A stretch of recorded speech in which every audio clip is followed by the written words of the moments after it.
The courthouse stood tall and gray against the bright morning sky, its steps crowded with reporters and photographers. They had been waiting since dawn, eager to capture every detail of the most talked-about trial in months.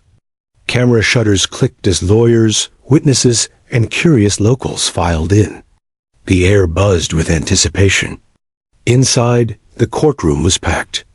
Every bench was filled. Spectators leaned forward, whispering nervously, as though they were about to watch a live drama unfold on stage. The atmosphere was heavy, the kind that made even the bravest soul sit a little straighter. At the center of it all sat the defendant, a man in his early 30s, dressed in a simple navy suit. His wrists were free of cuffs, but his posture was tense, hands clenched together, as if he were holding himself together by sheer willpower. His dark eyes scanned the room, landing briefly on the jury box before flickering toward the door. He had been accused of a violent crime, one that had shocked the small town and divided the community. Half the town believed he was guilty. The other half believed he had been framed. Today could decide the rest of his life. At the prosecution table, the district attorney sat with a quiet air of confidence. Their star witness was ready to testify, and their evidence seemed ironclad. They exchanged glances and faint smiles, as though the verdict was already written. Then came a sound that made the entire room shift, the faint clicking of claws on the polished floor. Heads turned toward the door. A German shepherd entered, walking with calm, measured steps. His coat shone under the overhead lights, and his intelligent amber eyes swept across the room. A leather lead connected him to his handler, a police officer in uniform, but the dog looked almost regal, as though he understood he was not just any dog. He was here on duty. The defense attorney stood beside the table and gestured to the K9 with quiet pride. "This is Rex," he announced, his voice carrying through the room. The dog who uncovered the evidence that could change everything about this case. Murmurs rippled through the crowd. A police dog in the courtroom? That was unusual enough. But for him to play a part in proving the defendant's innocence, that was almost unheard of. The judge banged the gavel once for silence, though even she looked curious. Rex sat by the defense table, perfectly still, his tail curling around his paws. He was trained for discipline, but his ears twitched as he surveyed the room. He seemed to be watching everyone at once, as though he could sense the weight of the moment. In the front row sat a small girl, no more than 3 years old, her legs swinging off the bench. She clutched a worn-out stuffed bunny to her chest, her wide hazel eyes fixed on Rex the moment he entered. Her guardian, a woman in her mid-30s, sat beside her, whispering something in an attempt to distract her. But the child wouldn't look away. She sat frozen, barely breathing, as though the sight of the dog had rooted her to the spot. Across the courtroom, the defendant saw her. Their eyes met for a brief second. Something in his expression changed, a flicker of recognition, of pain, of longing. He quickly looked away, but the moment wasn't lost on his attorney, who arched an eyebrow. Reporters scribbled notes frantically, aware that this trial was quickly turning into something bigger than anyone had expected. The judge called for opening arguments, and the room fell into silence again. The prosecutor stood first, confident and articulate, painting a picture of the crime in careful detail. They described the victim, the timeline, the evidence that placed the defendant near the scene. Their voice was calm, commanding. The jury listened intently, some nodding. When they were done, the defense attorney stood, buttoning his jacket. His voice was strong, but carried a quiet urgency. "Ladies and gentlemen," he began, pacing before the jury, "you are about to hear a story that goes far beyond fingerprints and timelines. You will hear about loyalty, about truth, and about a dog who refused to stop searching until he found what humans missed." He gestured toward Rex, who looked up at that exact moment, ears perked. This dog found something near the scene of the crime, something that points not to my client, but to someone else entirely. Evidence the police overlooked. Evidence that could free an innocent man. Gasps spread through the courtroom. The prosecutor immediately objected, but the judge raised a hand, allowing the defense to proceed. And still, through all of it, the little girl never took her eyes off Rex. Her tiny fingers tightened on her stuffed bunny. Her breathing quickened. Her guardian frowned, gently placing a hand on the child's knee. "Sweetheart," she whispered, "it's just a dog. Look away." But the girl shook her head slowly, her lips parting as though she wanted to speak. She didn't. Not yet. Instead, she leaned forward, her hazel eyes shining, staring at Rex like she had just seen a ghost. And the dog, perhaps sensing her gaze, slowly turned his head. For a heartbeat, the courtroom seemed to freeze. Rex's tail gave one slow, deliberate thump against the floor. The handler looked down at him, puzzled. The defendant's breath caught, and the little girl's guardian stiffened beside her, clearly realizing this wasn't just a passing moment of fascination. Something was happening, something no one could yet explain. But one thing was certain. This trial had just become far more complicated than anyone imagined. And the next words spoken in that room would begin a chain of events that no one, not the judge, not the attorneys, not even the defendant, could have predicted. The girl blinked, still staring. Her lips moved, though no sound came. It was only a matter of time before she spoke. And when she finally did, nothing in that courtroom would ever be the same again. The courtroom was still buzzing when the judge called for order. The prosecutor's opening argument had been compelling, but the defense attorney's mention of new evidence had turned the atmosphere electric. Reporters in the back frantically texted updates to their editors, knowing they were witnessing something special. The defense attorney rose slowly, buttoned his jacket, and walked to the center of the courtroom. He paused for a moment, letting the silence stretch before speaking. "My client," he said, gesturing toward the man seated at the table, "has been accused of something he did not do. He has been painted as a monster, a criminal, a danger to this community. But today, you will see that the truth tells a very different story." He turned toward Rex, who sat patiently beside his handler, amber eyes focused on the man speaking. "This dog," the attorney continued, "found something near the crime scene that everyone else overlooked. Something so significant it cannot be ignored." The prosecutor shot up from their seat. "Objection, Your Honor," they said sharply. "We cannot allow the defense to make unsubstantiated claims in opening arguments." The judge raised a hand, her tone calm but firm. "The jury will be reminded that opening arguments are not evidence." "I will allow counsel to proceed." The attorney nodded gratefully and turned back to the jury, his voice softening. "This is not just a case about facts and figures. This is about justice. And justice means we must look at all the evidence, even the evidence that was inconvenient for the investigation. Especially the evidence that was inconvenient." The jurors shifted in their seats, their interest clearly piqued. Across the aisle, the prosecutor's jaw tightened. The defense attorney sat down, his job for now complete. The defendant, who had been sitting silently with his hands clasped tightly, let out a small breath. For the first time in days, there was a glimmer of hope in his expression. The judge called the first witness. The canine handler stood and made his way to the witness stand, saluting the judge before taking a seat.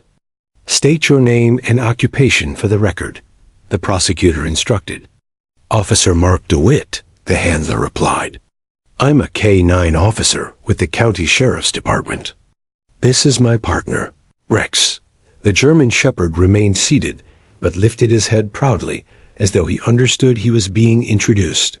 The handler began to explain the training process, how Rex had been trained to track scents, detect substances, and locate items connected to investigations. The jurors listened closely, fascinated by the idea of a dog being such a crucial part of a police team. Then the questioning turned to the night of the crime. Where was Rex deployed? The defense attorney asked when it was their turn to cross-examine. Near the alley where the incident occurred, the handler replied. He was tasked with tracking any scents related to the suspect. And what did he find? The handler hesitated, glancing briefly toward the prosecutor before answering. He found a wallet, he said finally, about 30 yards away from the body. It didn't belong to the defendant. Murmurs rippled through the courtroom. The defense attorney pounced. And what did you do with that wallet?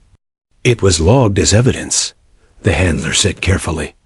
Was it tested for fingerprints? Yes. And what were the results? The handler's jaw tightened. There was one clear print. It didn't match the defendant's. The jury leaned forward, hanging on every word. The prosecutor stood quickly, objecting again, but the judge overruled. Let the jury hear it, she said, her tone carrying quiet authority. The defense attorney pressed on. And was the owner of that print ever questioned? There was a pause. No, the handler admitted. Why not? Because the investigation had already identified a primary suspect. The wallet was considered unrelated. The defense attorney turned toward the jury, his voice rising with righteous indignation. You heard that correctly. Evidence that pointed to another suspect was found and ignored. My client was accused because it was convenient, not because it was right. Gasps spread through the courtroom again. Through all of this, the little girl in the front row still hadn't taken her eyes off Rex.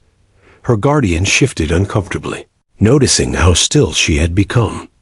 The child's hands clutched her stuffed bunny so tightly that her knuckles were white. Are you okay, sweetheart? The guardian whispered, bending down to look her in the eye. The girl didn't answer. She just stared. Then something strange happened. Rex turned his head toward her. The handler noticed and frowned. Rex's ears perked up, and for a brief moment, he wagged his tail, just once, before going still again.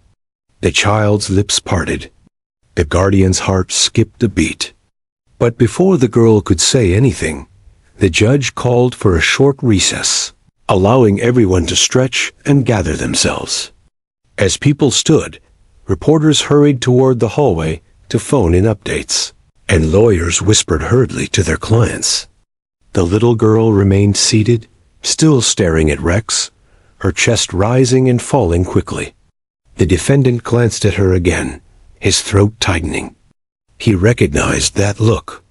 It was the look of someone who knew something important, something that might just save him. And deep down, he had a feeling that whatever the child was about to say could change everything about this trial. The recess ended with the same electric tension that had filled the courtroom before. Reporters returned to their seats, whispering about the bombshell revelation of the wallet. The jury filed back in, some exchanging quiet glances, clearly shaken by what they'd just heard. When the judge re-entered, she adjusted her glasses, banged the gavel once, and nodded at the bailiff. Court is back in session, she said. The defense attorney wasted no time. Your Honor, he began, we'd like to recall Officer DeWitt and allow him to elaborate on Rex's actions that night. The prosecutor started to object, but the judge raised a hand. Overruled. The jury deserves to hear the full account. Proceed. The handler stepped forward again, placing a hand lightly on Rex's back as he passed. The German shepherd looked calm, but his eyes tracked every movement in the room. He sat obediently at the foot of the witness stand, ears alert. Officer DeWitt, the defense attorney said, please describe Rex's behavior after finding the wallet. The handler nodded, his voice steady but slightly subdued. Rex was agitated. He kept pulling me toward a side street, as though he had picked up another trail. But by that time, the scene was filling with officers. I was told to stay put. Eventually, we were called off. So Rex wanted to keep tracking? Yes, he did. And was that behavior unusual for him? The handler paused. Rex doesn't give up on a trail.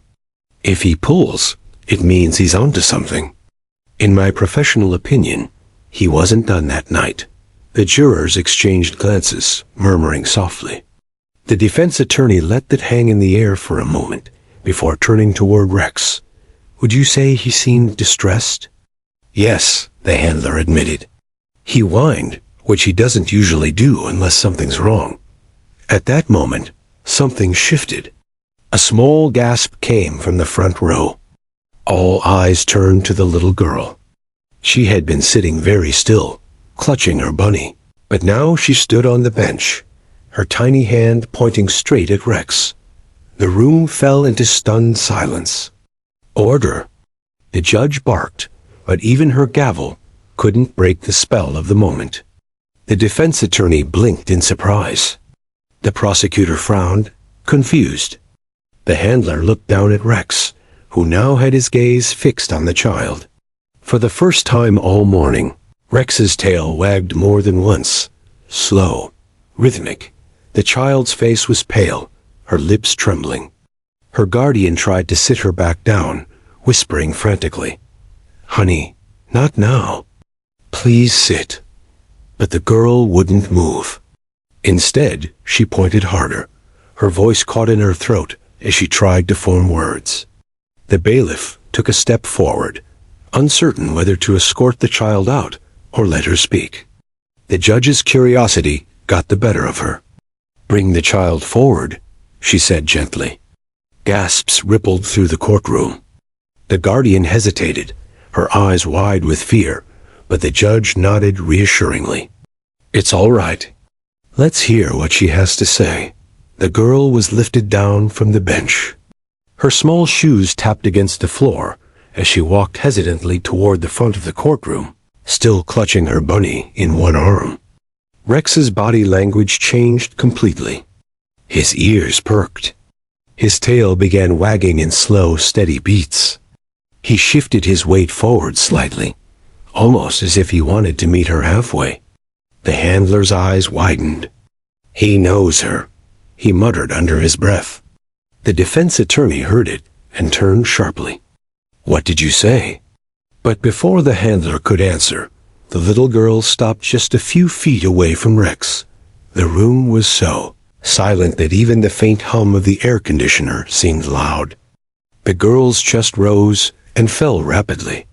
She looked at Rex, then at the judge, then back at Rex. Her lips parted. 2 words escaped her mouth in a trembling, high-pitched whisper. "My dog." The sound seemed to hang in the air, like a bell ringing in a cathedral. The entire courtroom froze. The handler's jaw dropped. The defense attorney's mouth fell open. The prosecutor blinked in shock, momentarily speechless. The defendant's face went pale, his hands gripping the table so tightly that his knuckles turned white. Even the judge leaned back in her chair, momentarily forgetting her gavel. Rex, however, responded immediately. He let out a soft whine, a sound of recognition, and then moved closer, gently sniffing the girl's hand. The child giggled through her tears and crouched down, burying her tiny hands in his fur. The guardian covered her mouth, clearly holding back sobs. The defendant's eyes filled with tears, and though he tried to look away, he couldn't. He knew this child. Or rather, he knew who she belonged to. The judge cleared her throat, finally breaking the spell. "Court will take a recess," she said firmly. "I want this situation explained to me immediately in chambers." The bailiff escorted the guardian and the little girl out, while reporters scrambled to the hallway, shouting into their phones about what had just happened. Inside the courtroom, no one moved for several seconds. The defense attorney slowly turned to his client. "What just happened?" he whispered. The defendant's voice was low, rough. She's the daughter of the man who trained Rex. And his voice caught in his throat. And she might be the only person who can prove I didn't do this. The attorney blinked, stunned. Outside in the hallway, Rex sat by the door, refusing to leave until the little girl returned. Something told everyone in that courthouse that what had just happened was only the beginning. The truth, whatever it was about to come crashing into the light. And no one, not even the judge, was prepared for what came next. The judge's chambers were quieter than the courtroom, but no less tense. The guardian sat in a chair, her hands clasped tightly together, glancing nervously at the little girl seated beside her. The child had placed her stuffed bunny on her lap and was swinging her feet softly against the chair leg, oblivious to the weight of the moment.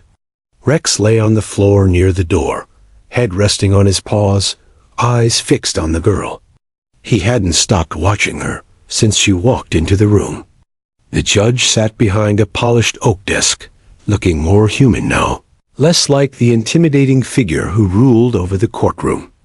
"Ma'am," she said gently to the guardian, "can you please explain why the child believes this police dog is hers?" The guardian swallowed hard. Her voice wavered as she began to speak.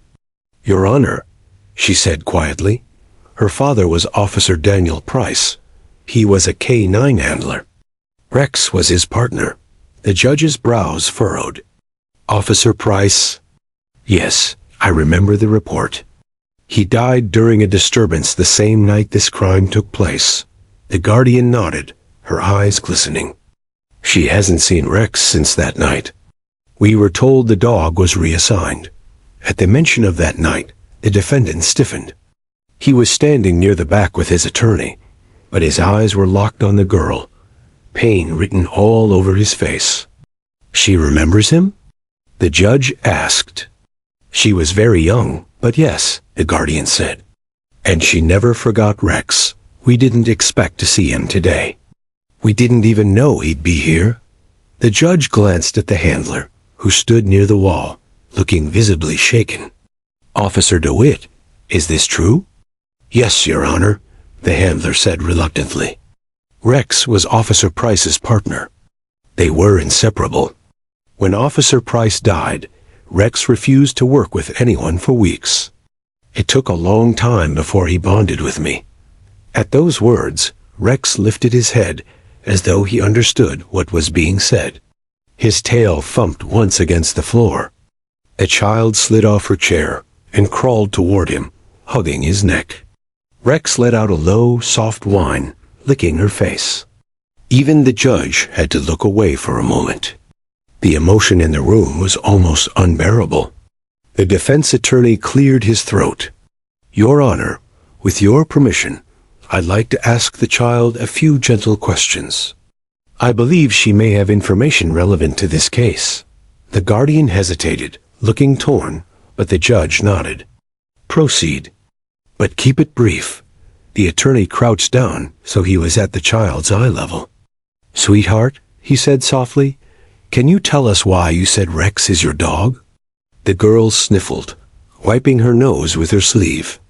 "Because he used to live with us." Daddy said Rex was his best friend. The attorney nodded. "Do you remember the night your daddy went away?" The guardian started to object, but the judge raised a hand for silence. The girl thought for a moment, her lower lip trembling.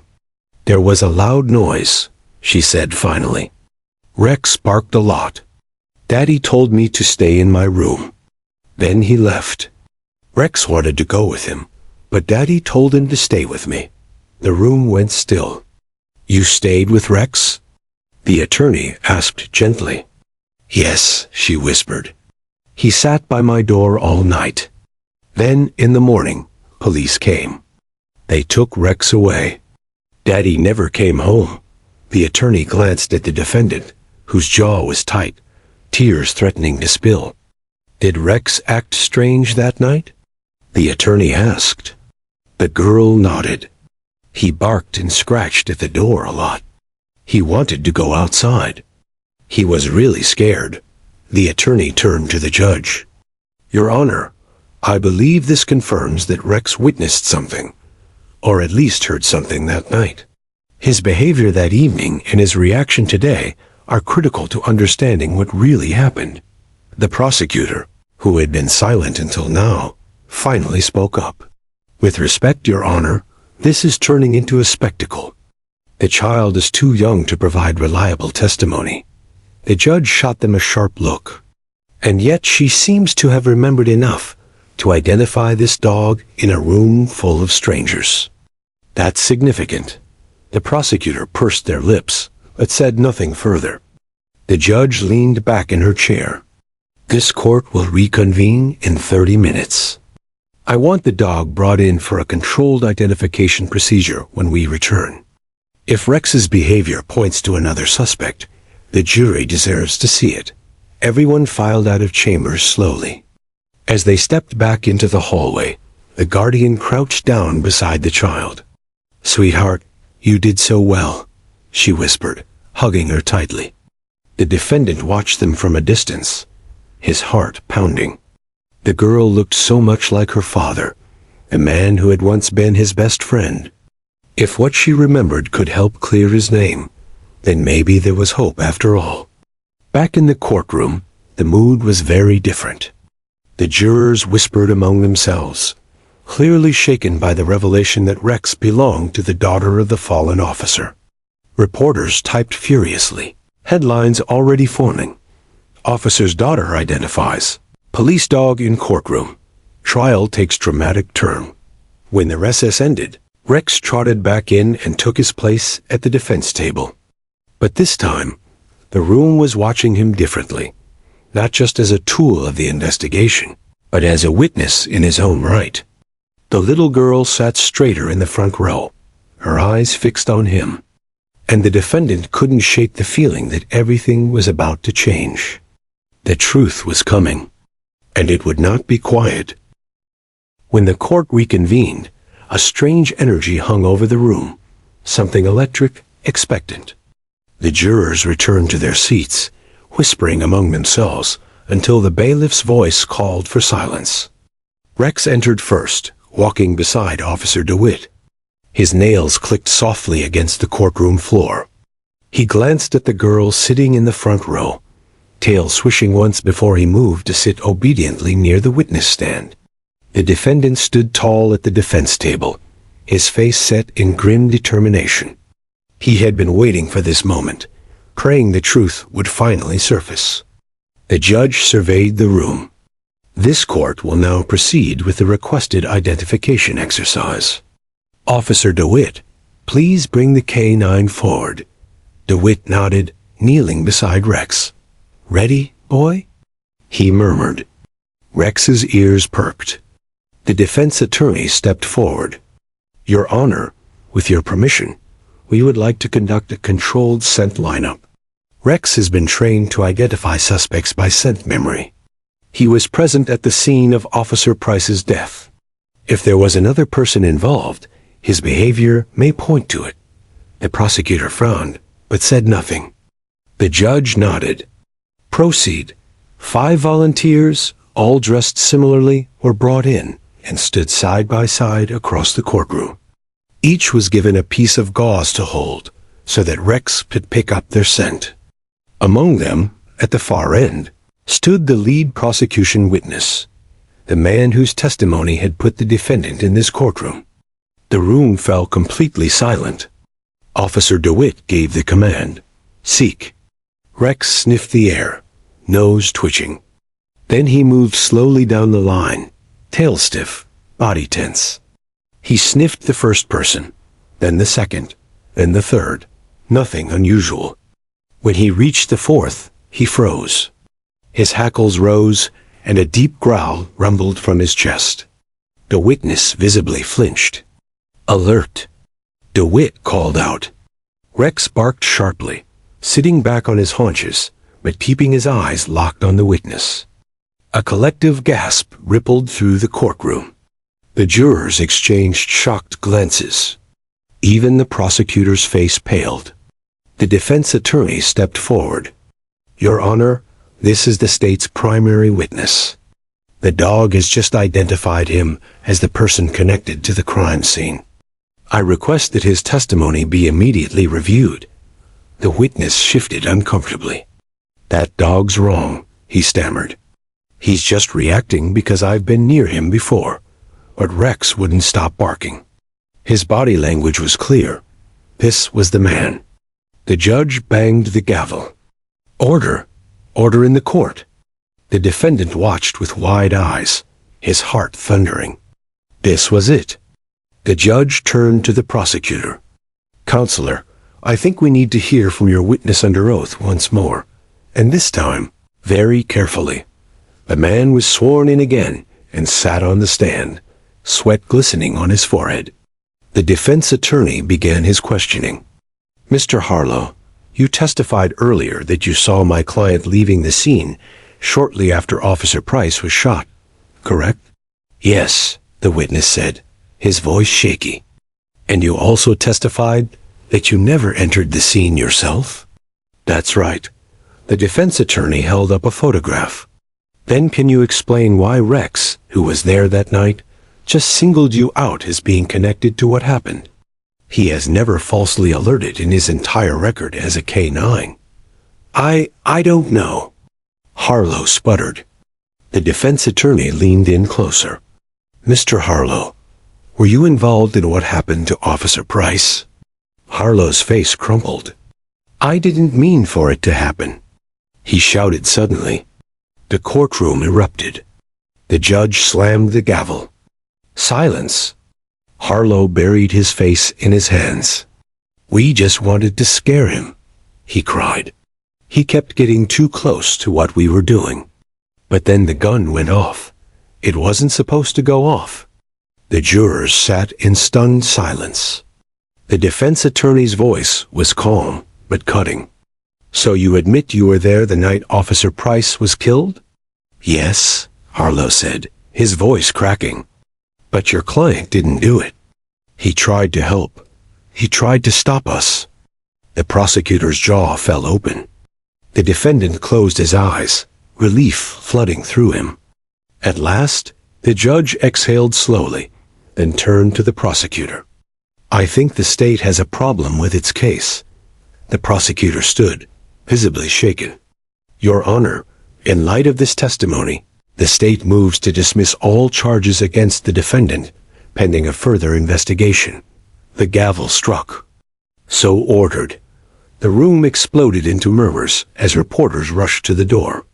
The defendant stood frozen, barely able to process the words. He was free. But it wasn't the dismissal that brought tears to his eyes. It was the sight of the little girl running down the aisle, her arms outstretched. Rex, she cried. The dog bounded toward her, tail wagging furiously. She dropped to her knees and hugged him, sobbing into his fur. For a moment, no one in the courtroom moved. Then, slowly, even the judge smiled. The truth had finally come out. And it had come from the one witness who could not speak, at least not in words. Rex had done what no one else could.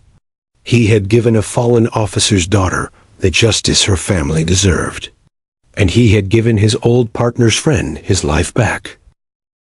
The courtroom emptied slowly, buzzing with a strange mixture of shock and relief.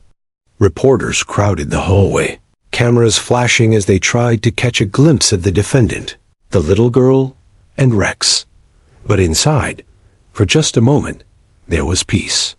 The defendant sat at the defense table, head bowed, as though he was afraid to move and break the spell of what had just happened. For months he had been living under the weight of an accusation that crushed him. Now, at last, the gavel had fallen in his favor.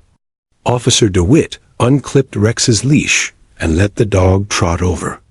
Rex pressed his head into the man's lap, and something inside him broke. He buried his hands in the dog's fur, his shoulders shaking silently. The defense attorney placed a hand on his back. "It's over," she said softly. "You're a free man." He nodded, unable to speak.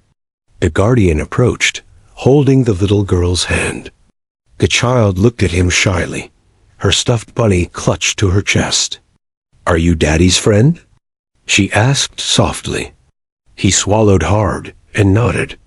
Yes, he said, his voice barely above a whisper. I was your daddy's best friend. She tilted her head. Daddy used to talk about you, she said. He said you were brave. The words hit him like a punch. For so long he had been painted as a criminal. Now, to hear her say that word felt like redemption. The judge entered quietly, no longer in robes, but in a dark suit. She approached them and spoke with surprising gentleness. You have your life back, she said. But I suspect your fight isn't over. The man who confessed wasn't acting alone. If you want the whole truth about your friend's death, the investigation starts now. He straightened, wiping his eyes. Ben, let's finish this, he said. That night, he didn't go home. He couldn't, not yet. Instead, he sat in a quiet conference room with the defense attorney, Officer DeWitt, and 2 detectives from Internal Affairs. Files were spread across the table. Surveillance footage, police reports, witness statements. This wasn't random, one of the detectives said, tapping the report with a pen. Officer Price was close to uncovering a smuggling ring inside the department. Harlow was just the trigger man. There are still people out there who wanted your friend dead. The defendant clenched his fists. Then we find them. We clear Daniel's name once and for all. Rex lay under the table, tail thumping softly, as if in agreement. The little girl slept on a nearby couch, wrapped in a blanket, exhausted from the day's ordeal. Every so often, Rex got up to check on her, gently licking her hand before returning to his place. By morning, the plan was in motion. The detectives obtained warrants. Phones were tapped. Bank records were pulled. And slowly, a bigger picture began to emerge, a picture that led to some very uncomfortable places. This goes higher than we thought, one detective muttered, flipping through the files. 2 of the names that keep coming up? They're officers still on the force. The defendant's jaw tightened. I want to be there when you take them in. That might not be wise, the attorney warned. He met her eyes. They tried to destroy me. They murdered my best friend. I have a right to look them in the eye. She hesitated, then nodded. Then we'll do it by the book. No surprises. That afternoon, the girl woke up, rubbing her eyes. Where's Rex? She asked. He's right here, the defendant said, smiling for the first time in months. She grinned and ran to hug the dog. Can we keep him?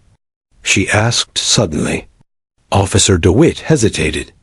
Rex is still a police dog, he said carefully. But the judge, who had just walked in, overheard and shook her head. Not anymore, she said. After today, he's earned his retirement. And I can't think of anyone better to spend it with. The girl's face lit up. Rex wagged his tail. And for a brief, beautiful moment, everyone forgot the darkness outside those walls. But the fight wasn't over. Later that night, as the defendant walked to his car, he noticed a shadow move at the edge of the parking lot. Who's there? He called. No answer. Then a low whistle pierced the air. A signal he hadn't heard in years, one that only certain people in the department knew. He turned sharply. And there, just at the edge of the streetlight, stood a figure in a dark coat. They know you're digging, the figure said quietly. Be careful. Next time they won't miss. Then he was gone. The defendant stood frozen, adrenaline coursing through him. Rex growled softly at his side. This wasn't over. In fact, it was just beginning. The next morning began with another meeting, but this one felt different. The air was heavy with urgency. The detectives laid out everything they had uncovered overnight. Bank transfers, secret communications, and links between Harlow and 2 officers still actively serving. This is bigger than anyone imagined, Detective Morales said grimly. It looks like Officer Price stumbled onto an illegal weapons pipeline. Some of our own were working with traffickers to move stolen deer. Price got too close, so they silenced him. The defendant's stomach twisted. Daniel died for doing the right thing, he said quietly. Now they're going to pay for it. Officer DeWitt nodded. But we have to be smart. If they know we're coming, they'll scatter. Rex stood near the door, ears pricked as though he could sense the tension. The defense attorney folded her arms. You can't confront them alone. We need enough evidence to lock this down. Otherwise, they'll claim it's all circumstantial. Then let's get the evidence, the defendant said, his jaw set. That evening, they set up surveillance outside one of the suspects' homes. The defendant sat in an unmarked car with Rex beside him, watching through binoculars. This feels strange, he admitted quietly. Being on the outside of the badge, doing the job we used to do. DeWitt's voice crackled through the radio. You're still doing the job, just without the badge. That's what Price would have wanted. The house remained dark for hours. Then, just after midnight, a black SUV pulled into the driveway. Two men got out, both in plain clothes, but the defendant recognized them instantly. That's them, he said into the radio. They waited until the men carried several heavy bags inside. Then, at the detective's signal, the team moved in. But before they could even reach the door, a shot rang out. Take cover, Morales shouted. The defendant pulled the girl's guardian to the ground behind the car, shielding her as bullets shattered the windshield. Rex barked furiously, straining against his leash. Within seconds, backup arrived. The gunfire stopped, and the suspects bolted through the back door, but not before one of them dropped a bag. Inside was damning evidence. Weapons, cash, and a flash drive. Got you, the defendant muttered. Back at the station, they decrypted the drive. What they found made everyone in the room go silent. It's a full list of transactions, Morales said slowly. Every sale, every payout, every cop involved. This could take down half the operation. The defense attorney leaned forward. Then why do I have the feeling this just made things worse? Because she was right. Moments later, the station went dark. Power outage? Someone asked. But then came the sound of glass shattering, followed by smoke flooding the hallway. Move! It's a hit! Morales shouted. They scrambled to get out, but the attackers were already inside. It was chaos, shouts, gunfire, alarms blaring. The defendant grabbed the flash drive and shoved it into his pocket. Get her out, he yelled to DeWitt, pointing to the girl and her guardian, who had been waiting in a side room. Rex lunged forward, barking, as a masked man entered. The defendant swung at him, knocking him to the ground before bolting toward the exit. He barely made it outside before the building went up in flames. Hours later, they regrouped at a safe house. Everyone was shaken, bruised, covered in soot. But they were alive. This isn't just a cleanup, Morales said grimly. Someone high up authorized that hit. They were willing to kill everyone in that station just to destroy this evidence. The defendant pulled the flash drive from his pocket. They didn't destroy this, he said. DeWitt's expression hardened. Then we use it. Tonight. The girl was sitting on the couch with Rex, hugging him tightly. She looked up at the men. Are the bad guys gone? She asked softly. The defendant crouched beside her. Not yet, he said. But we're going to make sure they can't hurt anyone else. She nodded solemnly, as though she understood. That night, as they prepared to move to a more secure location, the defendant stepped outside for air. The safe house was quiet, the street empty. Too empty. Rex's ears shot up. A low growl rumbled in his chest. Then a car screeched around the corner, headlights blinding. Down, the defendant shouted, but it was too late. A masked figure jumped out of the car, weapon raised. Rex lunged. The shot rang out, and everything went black. The gunshot echoed through the empty street, but Rex's growl never faltered. In a flash, he lunged at the masked figure, teeth snapping, knocking the weapon aside. The assailant staggered back, startled, giving the defendant just enough time to tackle him to the ground. "Rex, get back!" Officer DeWitt yelled from behind, but the German shepherd ignored the command. His instincts had taken over. The dog's presence alone was enough to intimidate the attacker. Within seconds, backup officers arrived, surrounding the figure and quickly disarming him. The masked man was cuffed, revealing one of the higher-ranking officers implicated in Officer Price's death. The defendant exhaled slowly, relief washing over him. His body still trembled from adrenaline, but the flash drive was safe. "Everyone okay?" Morales asked, surveying the team. The girl clung to Rex, tears running down her cheeks. "Did the bad guy get caught?" she asked. "Yes, sweetheart," the defendant said, kneeling beside her. "He can't hurt anyone anymore," Rex barked softly, nuzzling the child's shoulder. Back at the station, the flash drive was immediately secured. Detectives combed through the evidence meticulously, cross-referencing it with past reports, bank records, and phone logs. What emerged was stunning: a multi-year conspiracy involving a smuggling ring embedded within the department. Several officers had been selling stolen weapons to organized crime, covering their tracks carefully, until Officer Price had started asking questions. "It's worse than we imagined," Morales said. "And thanks to Rex and this child, we now have everything we need to take them all down." The defense attorney nodded. "We'll turn over the evidence to the district attorney. They can now prosecute everyone involved without question." The defendant rubbed his face, exhausted but determined. This is what Daniel would have wanted. Justice, not revenge. News of the arrest and the conspiracy spread like wildfire. Headlines screamed, "Canine and toddler expose corrupt officers. Justice for fallen hero." Reporters flocked to the courthouse to cover the official press conference.